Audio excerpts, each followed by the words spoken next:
بسم اللہ الرحمن الرحیم۔ امام حسین علیہ السلام کا گھوڑا ذوالجناح نبی کریم صلی اللہ علیہ وآلہ وسلم کے خاص اور بہترین گھوڑوں میں سے تھا۔ سرور کائنات حضرت محمد مصطفیٰ صلی اللہ علیہ وآلہ وسلم کے استبل میں 26 گھوڑے ایسے تھے جو اعلیٰ صفات رکھتے تھے۔ انہیں نبی پاک صلی اللہ علیہ وآلہ وسلم نے مختلف نام اور القابات عطا فرمائے تھے۔ ان 26 گھوڑوں میں سے کربلا کے میدان میں 4 گھوڑے جن کے نام مرتجز، ذوالجناح، عقاب اور میمون تھے، اہل بیت اطہار کے پاس تھے۔ کئی مورخین کے مطابق مرتجز ہی ذوالجناح تھا جس کو نبی کریم صلی اللہ علیہ وآلہ وسلم نے پالا تھا۔ اس کی غیر معمولی جسامت اور مختلف خاصیتوں کی وجہ سے نبی پاک صلی اللہ علیہ وآلہ وسلم نے اسے ذوالجناح کا لقب عطا فرمایا تھا، یعنی پروں والا۔ ذوالجناح کی پیشانی پر ایک چمکدار ابھار تھا۔ اس طرح کے گھوڑے حضرت سلیمان علیہ السلام کے پاس ہوا کرتے تھے، جن کے ماتھے چمکدار اور ابھرے ہوئے تھے۔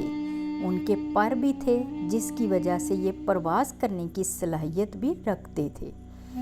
ذوالجناح کی نسبت امام حسین علیہ السلام سے جڑی تھی اور یہ امام حسین علیہ السلام کا خاص گھوڑا تھا۔ امام پاک بچپن سے ہی ذوالجناح پر سواری فرمایا کرتے تھے اور اس سے خصوصی محبت رکھتے تھے۔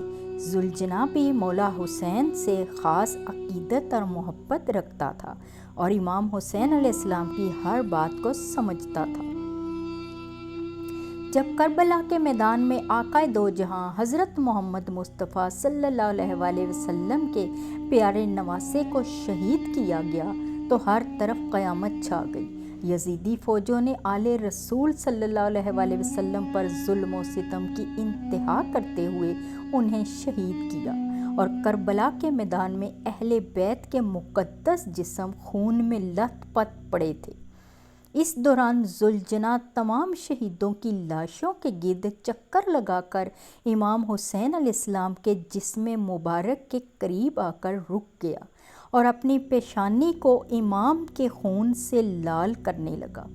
امام حسین علیہ السلام کے جسد اقدس کو خون میں لت پت دیکھ کر ذوالجناح کی آنکھوں سے آنسو نکل آئے اور پھر ذوالجناح نے اس قدر زور سے زمین پر پاؤں پٹھا کہ تمام بیاباں گونج اٹھا۔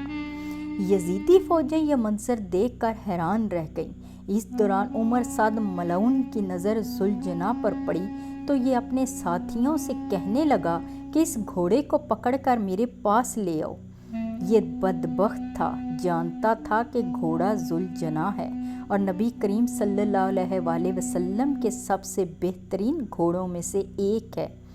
جنہوں نے رسول پاک صلی اللہ علیہ وآلہ وسلم کے پیارے نواسے کو نہیں چھوڑا، وہ لوگ آپ صلی اللہ علیہ وآلہ وسلم کے گھوڑے کو کیسے چھوڑ سکتے تھے؟